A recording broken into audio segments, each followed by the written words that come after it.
ये खबर KR मंगलम university द्वारा प्रस्तुत की गई है। आज पूरा देश 1947 में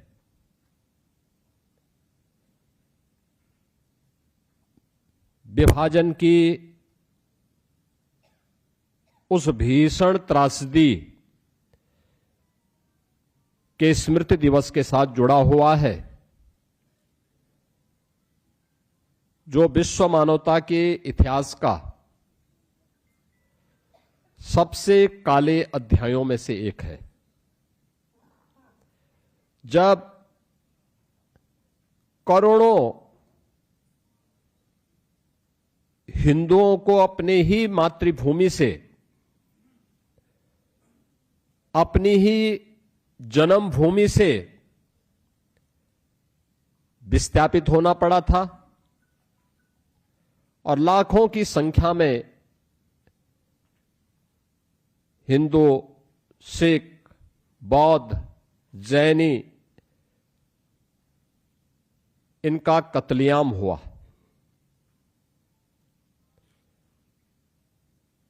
किसी भी स्तर पर कोई सुनवाई नहीं,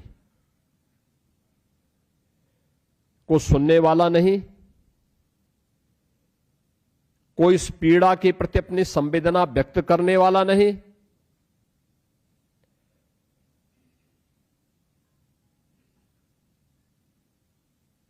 सुनने और संवेदना की बात तो दूर,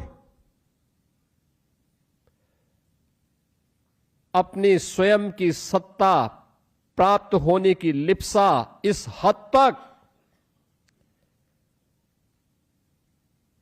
कि एक सनातन राष्ट्र को विभाजन की ओर धकेल करके उसके टुकड़े कर दिए गए।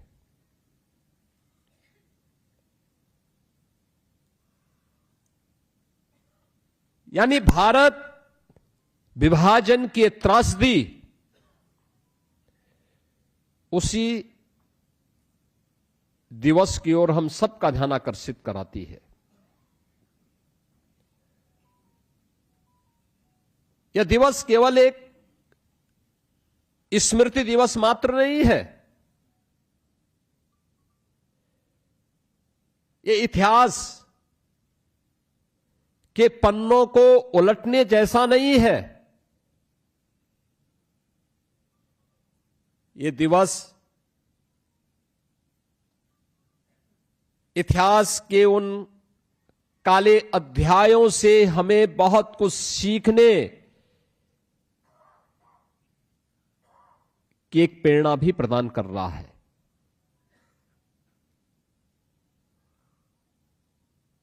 क्योंकि यह केवल उसका स्मरण भर मात्र करने भर से इसकी समस्या का समाधान नहीं होने वाला है।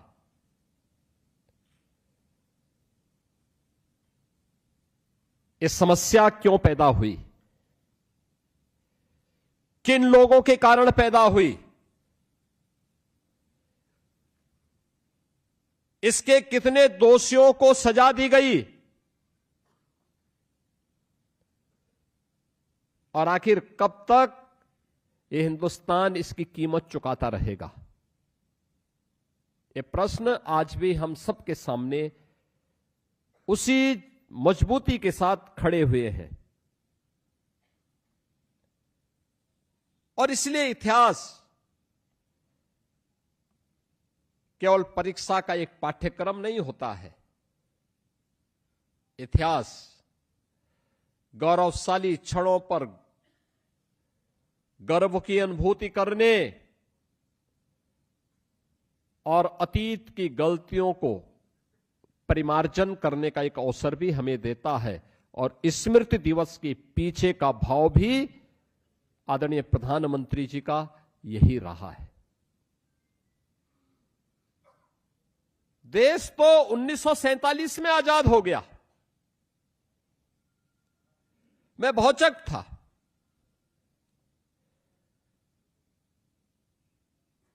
कि 1947 में देश आजाद हो गया।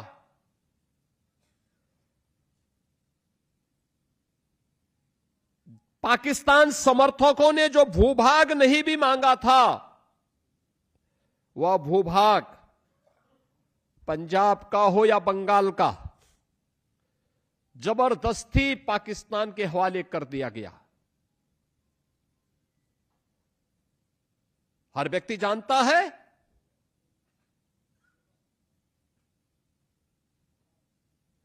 सिंध हिंदू बाहुल्य था, सिंधी बाहुल्य था, जबरदस्ती वो अभी पाकिस्तान के हवाले कर दिया गया। पंजाब पंजाबी बाहुल्य था, जबरदस्ती उनके हवाले कर दिया गया। बंगाल बंगाली बाहुल्य था। आज भी आप जाएंगे बांग्लादेश बॉर्डर पर जाकर के देखिए उस त्रासदी को, सारे हिंदू गांव, लेकिन जबरदस्ती बांग्लादेश को दे दिए गए। इस शर्मनाक कृत्य किसी और ने नहीं किया। यह शर्मनाक कृत्य क्या था? सत्ता के प्रति अति आतुर उस कांग्रेस ने, जिस पर इस देश ने आंखें बंद करके विश्वास किया था। उसने उस विश्वास की कीमत विश्वासघात के रूप में, इस रूप में हमें दी।